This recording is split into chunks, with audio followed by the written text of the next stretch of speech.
Comic story अड्डा में आपका स्वागत है।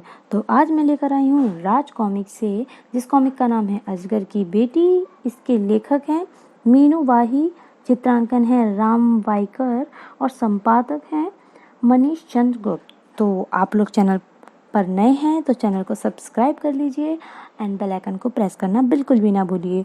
तो टाइम ना वेस्ट करते हुए हम चलते हैं सीधे कॉमिक की तरफ। अजग राज्य के राजा थे अजगर राज, जिनकी मृत्यु के पश्चात उनकी एकमात्र संतान उनकी बेटी प्रलयंका को उनकी अजग की राजगद्दी सौंप दी गई थी। प्रलयंका स्वभाव से क्रूर एवं जिद्दी थी, किंतु प्रलयंका के अलावा ये बात सभी जानते थे कि 20 वर्ष की अल्पायु में ही प्रलयंका की मृत्यु लिखी थी। और यहाँ महल में महारानी जी केवल 1 माह और शेष बचा है। रानी विष्णखा बहुत ही दुखी थी। उफ, हम क्या करें राजज्योतिषी असुरदंत, क्या 1 माह बाद सचमुच हमारी बेटी बिछुड़ जाएगी? क्या उसकी अल्पायु को दीर्घायु में बदलने का कोई उपाय नहीं है? उपाय तो है महारानी, और इसी धरती पर है, किंतु रानी विष्णखा एकाएक उत्तेजित हो उठी। किंतु क्या? असुरदंत, क्या उपाय है? बताओ हमें। यहाँ से उत्तर की ओर कई कोस दूर राज्य है चंद्रिकापुर। विवाह के कई वर्ष पश्चात चंद्रिकापुर में राजा विशंबर की पत्नी रानी चंद्रिका ने एक सुंदर पुत्री को जन्म दिया। आह, चांद सी बेटी है हमारी। राज्य भर में खुशियां छा गईं। राजा विशंबर ने दिल खोल कर दान किया। पुत्री का नाम रखा गया सुरभि। किंतु उनकी यह खुशी क्षणिक भर थी। ओह राज पंडित, आइए मेरी पुत्री का भविष्य बताइए। ब्राह्मण देव। अवश्य महाराज। राज पंडित ने कन्या के मस्तिष्क को देखा। राज पंडित की ओर देखकर राजा विशंबर चौंक पड़े। क्या बात है राज पंडित, आप एकाएक चौंक क्यों पड़े? बात ही कुछ ऐसी है महाराज। और महारानी, उफ, ऐसी क्या बात है? कृपा कर बताइए ब्राह्मण देव। राजकुमारी सुरभि 10 वर्ष की अल्पायु ही है, इससे ज्यादा वे नहीं जी पाएंगी। नहीं। रानी पर मानो वज्र प्रहार हुआ। दुख से भरी नन्ही राजकुमारी को सीने से लगा लिया। नहीं नहीं, ऐसा नहीं होगा। आपसे अवश्य ही कोई भूल हुई है राज पंडित। कह दो कि यह सत्य नहीं है। भर्राए स्वर में बोल उठे राजा विशंबर।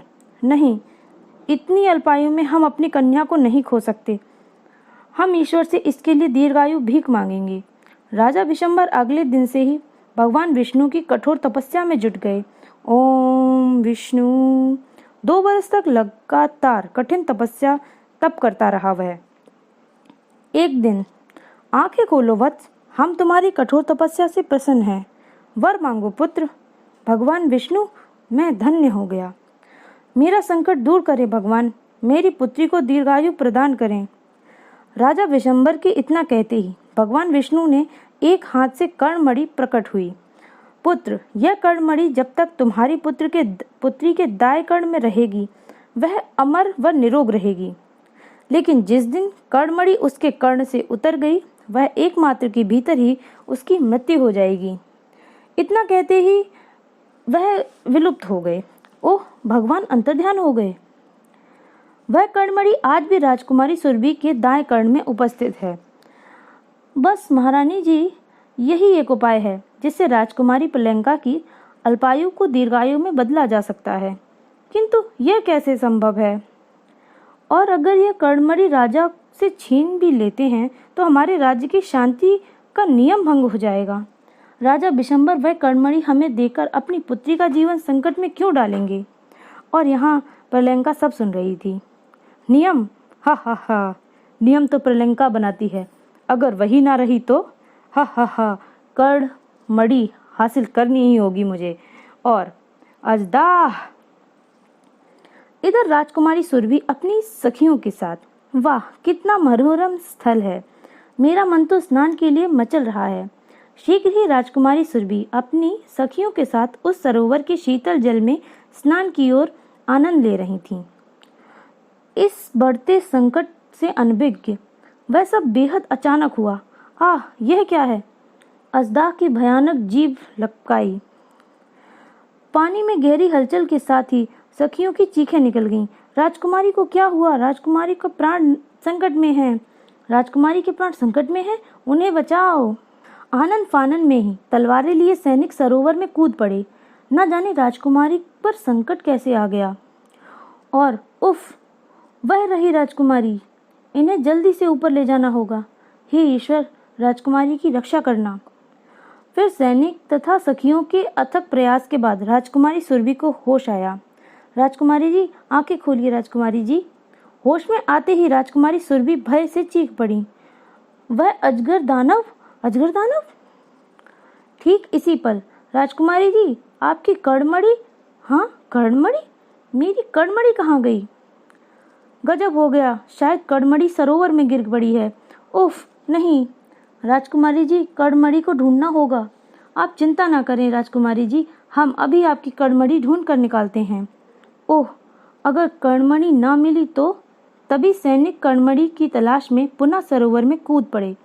सरोवर का चप्पा चप्पा छान मारो, कड़मड़ी इसी सरोवर में होनी चाहिए। राजकुमारी सुरभि सहित सभी सखियों की निगाहें सरोवर पर लगी हुई थीं। धैर्य रखें राजकुमारी, कड़मड़ी अवश्य मिल जाएगी। इधर सैनिकों ने पूरे सरोवर छान मारा, किंतु कड़मड़ी नहीं मिली। अब हम महाराज को क्या जवाब देंगे? राजकुमारी जी पर अनिष्ट छाया मंडरा रही है, न जाने अब क्या होगा। तभी एक सैनिक ने शंका प्रकट की, कहीं राजकुमारी की कड़मड़ी वह अजगर दानव तो नहीं ले गया? वरना सोचो कि उसने राजकुमारी जी पर हमला किया लेकिन उन्हें नुकसान नहीं पहुंचाया और उन्हें छोड़ क्यों दिया? हमें इस घटना की सूचना तुरंत महाराज को देनी चाहिए। सैनिकों ने जब ये सूचना राजा विशंबर को दी, उस समय राज दरबार में कार्यवाही चल रही थी। और तभी क्या? कड़मड़ी के लापता हो जाने का समाचार सुनकर दरबार में भयानक सन्नाटा छा गया। राजकुमारी सुरभि की कड़मड़ी खो गई, बहुत ही बुरा हुआ। राजा विशंबर की भ्रुकुटियां तन गईं। क्या कहा तुमने? राजकुमारी सुरभि की कड़मड़ी खो गई? हमने सरोवर का चप्पा चप्पा छान मारा महाराज, किंतु कड़मड़ी हमें नहीं मिली। गरज पड़ी राजा विशंबर, नहीं, ऐसा नहीं हो सकता। कड़मड़ी को ढूंढना होगा। सेनापति गजराज सिंह, कड़मड़ी की तलाश में कार्य हम आपको सौंपते हैं। कुछ भी उपाय करो, कड़मड़ी को ढूंढो। अगर राजकुमारी सुरभि को कुछ हो गया तो? तभी महाराज जल्दी चलिए, राजकुमारी को न जाने क्या हो गया है। क्या? ओह नहीं! राजा विशंबर के कानों में गूंज उठे भगवान विष्णु के शब्द। जिस दिन कड़मड़ी उसके कर्ण से उतर गई, 1 माह के भीतर उसकी मृत्यु हो जाएगी। नहीं, सुरभि को कुछ नहीं होगा, मैं ये अनर्थ नहीं होने दूंगा। सुरभि, मेरी बच्ची, तुम मुझे, अरे बेचारा महाराज, उफ, देखिए इसे न जाने क्या हो गया है मेरी बच्ची को। राज्य वैद्य जी, क्या हुआ? ये बोलती क्यों नहीं? महाराज, राजकुमारी की बीमारी तो मेरी समझ में आ ही नहीं रही है। समझ में नहीं आ रहा कि क्या उपाय किया जाए। ऐसा मत कहिए राजवैद्य, ऐसा मत कहिए। अगर मेरी सुरभि को कुछ हो गया तो मैं जीवित न रह पाऊंगी। कड़मड़ी को ढूंढने के लिए आकाश पाताल हिला दूंगा। माँ, तुम इतना घबरा क्यों रही हो? ओह, अब मैं तुझे कैसे बताऊं कि कड़मड़ी के बिना तुम्हारे जीवित रहना संभव नहीं। पल ठंडाकर हंस पड़ी प्रलयंका। हा हा हा, अब तुम्हारी बेटी को कुछ नहीं हो सकता माँ। आज की रात उसकी आखिरी रात साबित नहीं होगी। मैंने वो कड़मड़ी हासिल कर ली है माँ। प्रलयंका, यह कड़मड़ी कहाँ से प्राप्त हुई तुझे? यह देखो, यह रही ना, अल्पायु को दीर्घायु बनाने वाली कड़मड़ी। इसे मेरे विशेष अंगरक्षक अजदाह लेकर आया है माँ। किंतु यह कड़मड़ी तो राजकुमारी सुरभि के पास थी। इसका मतलब अपने प्राण बचाने के लिए तुम राजकुमारी सुरभि के प्राण से खेल रही हो। राजकुमारी होने के बावजूद अजग राज्य का नियम भंग किया तुमने। तुझे यह कड़मड़ी लौटानी होगी प्रलयंका। विधि ने जो तेरे भाग्य में लिखा है वही होगा तेरे साथ। ला, वह मणि मुझे दे दे और मैं स्वयं चिता की अग्नि में जलकर स्वाहा हो जाऊं। नहीं माँ, नहीं। प्रलयंका जीवन में से इतने जल्दी हार नहीं मानने वाली। अब ये कड़मड़ी मैं तुम्हें नहीं दूंगी। तभी चटाक! कमबख्त, तू राजा विशंबर की शक्ति को नहीं जानती। अगर उन्हें पता चल गया कि कड़मड़ी तेरे पास है तो अजग की ईट ईट बजा देंगे। एक तेरे प्राणों के खातिर पूरा राज्य संकट में पड़ जाएगा।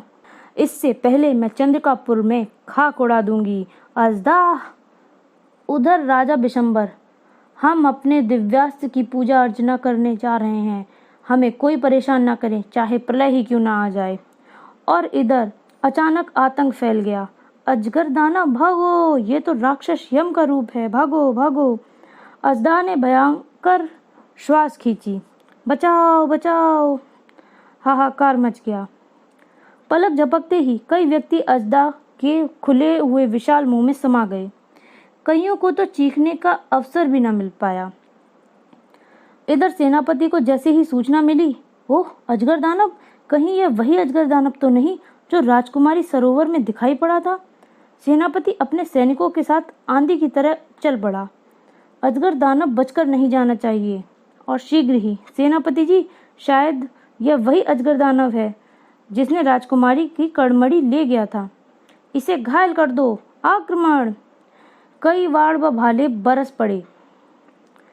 भले वह वाड़ अजगर का क्या बिगाड़ सकते थे।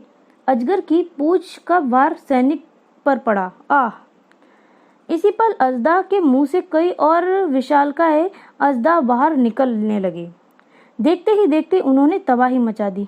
उफ! इस पर काबू पाने के लिए पूरी सेना भी कम है, लेकिन मैं अपने अंतिम सांस तक इसे बचकर नहीं जाने दूंगा। सेनापति ने घोड़े को एड़ लगा दी। आज ये नहीं या मैं नहीं। इधर राजा बिशंबर की पूजा समाप्त हुई। हे दिव्य तलवार, अगर कड़मड़ी चुरा ली गई है तो तुझे कड़मड़ी के चोर का खात्मा करना है, और तुझे कड़मड़ी के पास लेकर चलना है मुझे। अचानक जैसे ही बिजली गरजी और कड़मड़ी के दुष्ट चोर, अब तो जीवित नहीं रहेगा। तलवार के पीछे पीछे राजा पूजा स्थल से बाहर निकला, और राज्य की विशाल सेना जानती थी कि जब भी राजा बिशंबर दिव्यास्त्र की पूजा करते हैं तो तैयार रहना होता है। राजा बिशंबर की जय जय। राजा बिशंबर के संकेत पर चल पड़ा विशाल सेना उनके पीछे। उधर सेनापति गजराज ने अजदा पर तलवार का वार किया। अचानक भयंकर आवाज के साथ तेज रोशनी फैल गई। सबकी चुंदियाती आंखों के आगे अजदा की गर्दन धड़ से जुदा हो गई। सेनापति गजराज वह चमत्कार देखकर खड़ा सा रह गया। मेरी तलवार में इतनी शक्ति! उधर अजदा के मरते ही मुंह से निकली जादुई अजगर की भी गायब हो गया। तब पड़ी सेनापति की निगाहें राजा बिशंबर पर।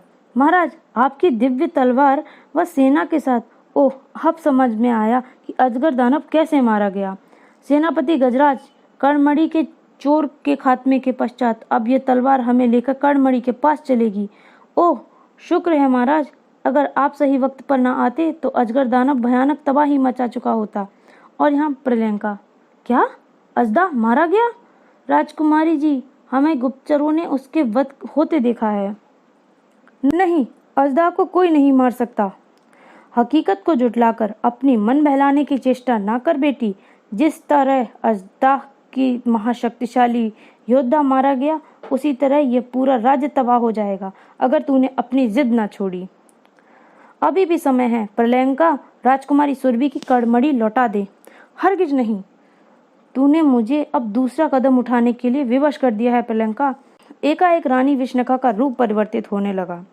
अगले ही पल मेरी इस फुंकार से कुछ पलों में अपने होश खो बैठेगी। ओह माँ, नहीं! राजकुमारी प्रलंका की आंखों के आगे अंधेरा सा छा गया। इतना समय मेरे लिए काफी है, किंतु शीघ्र ही। आह, ओह, मेरी कड़मड़ी! रुक जाओ माँ, वह कड़मड़ी मुझे लौटा दो। सैनिकों, रानी विष्णुका को रोक लो। विष्णुका की विषभुजी फुंकार ने सैनिकों को उछाल फेंका। प्रलंका विष्णुका के पीछे लपकी। रुक जाओ माँ, तुम अपनी बेटी के जीवन से खेल रही हो। अब यह मणि राजकुमारी सुरभि को लौटाने के बाद ही रुक सकूंगी मैं तुम्हें चेतावनी देती हूँ, मुझे शस्त्र उठाने पर विवश मत करो। रुक जाओ रानी विष्णुका, अगर अपनी माँ पर वार कर सकती है तो कर। पृथ्वी पर निकलने का मार्ग सामने ही है। और साए, ये आया एक हथियार। और दूसरे ही पल, ओह, ईश्वर तुम्हें सद्बुद्धि दे। प्रलंका ने झपटकर कड़मड़ी उठाई। इस कड़मड़ी को अब मुझसे कोई छीन नहीं सकता। प्रलंका ने कड़मड़ी पहन ली और ओह, यह क्या! यह तबाही की दस्तक है राजकुमारी प्रियंका। राजज्योतिषी असुरदंत, तुम्हारी जिद के कारण राज्य तबाह के कगार पर आ पहुंचा है प्रियंका। यह राजा बिशंबर के दिव्यास्त्र की चमक थी, जो अपनी पुत्री के जीवन रक्षा के लिए कर्णमणि प्राप्त करने अजगर लोक मुख्य द्वार तक आ पहुंचा है। अपने दिव्यास्त्र की चोट से उन्होंने उस सरोवर को सुखा डाला जहां अजगर लोक का रास्ता जाता है। महाराज अपनी सेना के साथ अजगर लोक में प्रवेश कर रहे हैं राजकुमारी प्रियंका। और यहाँ जाओ, अब तुम्हारे पास केवल एक ही रास्ता बचा है, युद्ध। युद्ध की तैयारी करो। युद्ध अवश्य होगा राजज्योतिषी। अगर राजा बिशंबर के पास दिव्यास्त्र है तो मेरे पास भी पिताश्री का दिव्य शस्त्र है। अजगर की बेटी युद्ध अवश्य लड़ेगी राजज्योतिषी, अवश्य। इधर अजगर लोक में प्रवेश करते ही राजा बिशंबर की सेना का रास्ता रोक लिया राजज्योतिषी असुरदंत ने। ठहर जाइए महाराज, लोक में प्रवेश करने के बाद आप यहाँ से मुझसे बचकर नहीं जा सकते। ओह, वेशभूषा से तुम सैनिक तो नहीं दिखते। हमारे रास्ते से हट जाओ। हम किसी असैनिक ब्राह्मण व्यक्ति पर वार नहीं करते, और अगर वह असैनिक ही आप पर वार कर दे तो? वार तो कर दिया। हा हा हा, मेरे जीते जी अजग लोक में प्रवेश नहीं पा सकते राजा बिशंबर। यह देख राजा बिशंबर ने क्रोध से गरजते हुए असुरदंत की कलाई की एक ही वार से कर दिया। वार खचाक। असुरदंत के दूसरे हाथ की उंगलियां भी अजगर में बदलकर सैनिकों पर झपट पड़ी। आक्रमण, खत्म कर दो इसे दुष्ट को। अब तेरा खेल खत्म होगा दुष्ट, यह ले। इसी क्षण राजा बिशंबर ने एक ही झटके के साथ उसकी गर्दन को धड़ से जुदा कर दिया। असुरदंत के नीचे गिरते ही, आगे बढ़ो। रुक जाओ राजा बिशंबर, अजग लोक में तुम्हारा एक भी कदम अगर प्रियंका से युद्ध के फैसले के बाद ही बढ़ सकता है। और उसकी ओर देखते सेनापति व राजा चौंक पड़े। महाराज, वह देखिए, इसके कान में बंधी है कर्णमणि। जब तक कर्णमणि इसके कान में रहेगी हम इससे जीत नहीं सकेंगे, और कर्णमणि तो हमें हासिल करनी ही होगी। प्रियंका, हम केवल कर्णमणि प्राप्त करने आए हैं। अगर कर्णमणि हमें न मिली तो हमारी बेटी, हम उसे बेहद चाहते हैं प्रियंका। कृपया कर वह कर्णमणि हमारे सुपुर्द कर दो। हम खून खराबा किए बिना तुम्हारा लोक छोड़ देंगे। यह कर्णमणि अब तुम्हें केवल युद्ध जीतने की सूरत में ही प्राप्त हो सकती है राजा बिशंबर। तभी आक्रमण। दोनों सेनाओं में भयानक युद्ध छिड़ गया। प्रियंका ने राजा बिशंबर पर वार कर दिया, जिसे राजा ने अपने दिव्यास्त्र पर रोक दिया। प्रियंका ने शस्त्र से बिजली की टूटकर सैनिक पर बरसी। उधर राजा बिशंबर ने तलवार के कहर से दुश्मनों पर टूट पड़ी। सेनापति गजराज सिंह ने भयंकर मार काट मचा दी। मारो, कोई बचने ना पाए। इधर अवसर देखकर राजा बिशंबर ने प्रियंका के कान पर प्रहार कर दिया और खचाक। आह! सेनापति गजराज सिंह ने लपक कर मणि प्रियंका के कान से अलग कर ली। महाराज, जल्दी कीजिए, इस दुष्टा का अंत कर दीजिए। दर्द से बिलखती प्रियंका ने राजा पर अपना शस्त्र खींच कर मारा। मैं तुझे जान से मार डालूंगी राजा।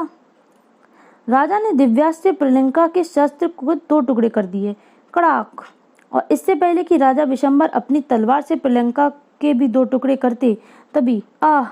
अरे, इसे एकाएक क्या हुआ? भूमि पर गिरते ही प्रियंका के प्राण पखेरु उड़ गए।